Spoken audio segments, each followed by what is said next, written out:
Welcome into the SIMO Sports Edition of Hawks Nest. We have a lot to get into today. Football's on the road for their final game. Baseball's going to Murray State. Softball going to SIUE. I'm Clay Harrell, joined by Leon Miller. And Leon, let's go and jump right into football. Last game of the year. Yeah. They're riding a 2-game win streak. Playoffs are probably out of the picture at this point. How important is it to finish the season on a good note and just going into next season? Well, it's important for the guys that are seniors on the team, especially, those guys have played hard throughout the season. The season didn't end the way that they wanted it to. So the best thing that they could do is, they've scored, the team as a total scored over 21 points in the last 2 games. Keep being consistent with the scoring.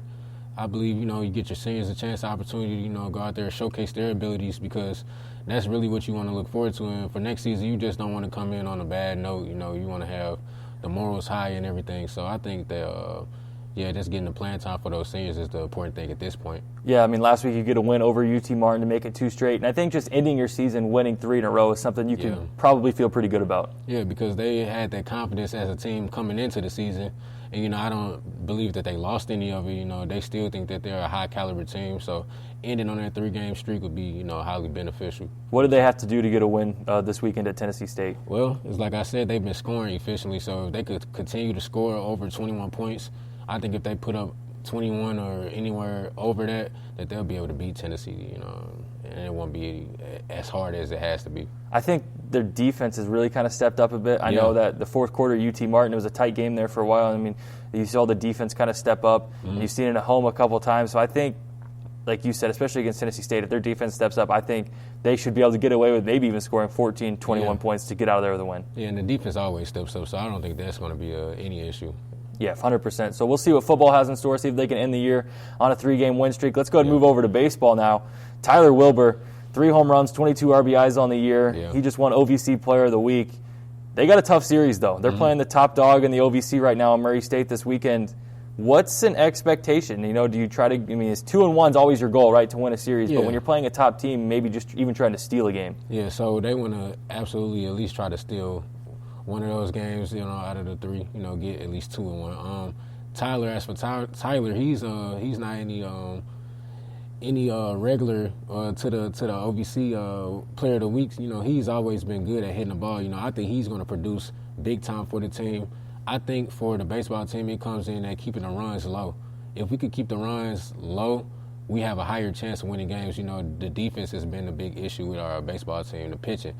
Finding that consistency is what's going to keep us, on pace to win those games against Murray. Yeah, you mentioned, Tyler Wilbur, obviously we said had 3 home runs, 22 RBIs, but Wade Stouse leads the team in home runs. He has 6, and he's been a guy that's been hitting for a lot of power this year. And I think if you can find some power, other than Stouse, Wilbur, Connor Basler's driving in runs as well, I don't see any reason you can't take 2 or 3 from this Murray State team. Yeah, and all 3 of those guys have been producing for like a few years for the team. Those aren't, like I said, those aren't any rookies.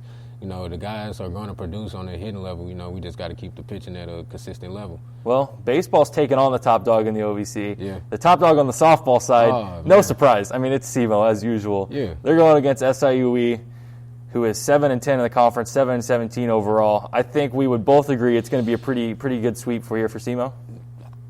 I left the broom at home again. It's going to be a sweep. I think it's going to be a pretty good sweep for SIMO. The way that we've been scoring lately has been on a different level.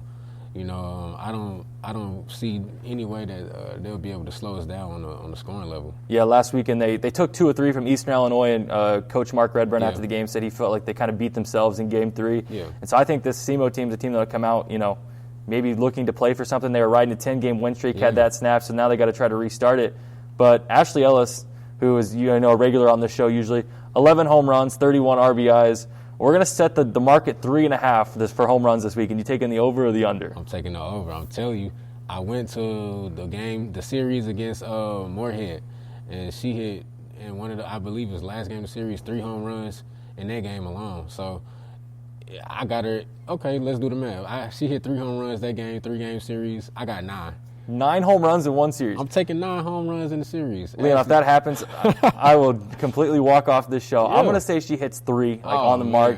It's just you're playing on an away field, too. That's going to be my thing. You're away from home. I think she hits 3. I think SIMO gets out of there with the sweep, and they just keep on rolling through the OVC, getting ready for playoff time. That's the important thing. As long as they get out of there with the sweep, she could hit 3-4-2-1. As long as they get out of there with the sweep, and produce as a team, that's all that they need for real. Well, that's all we have for the SEMO Sports edition of Hawks Nest. Be on the lookout for the scores of all these games. For Leon Miller, I'm Clay Harrell, and we say have a good weekend.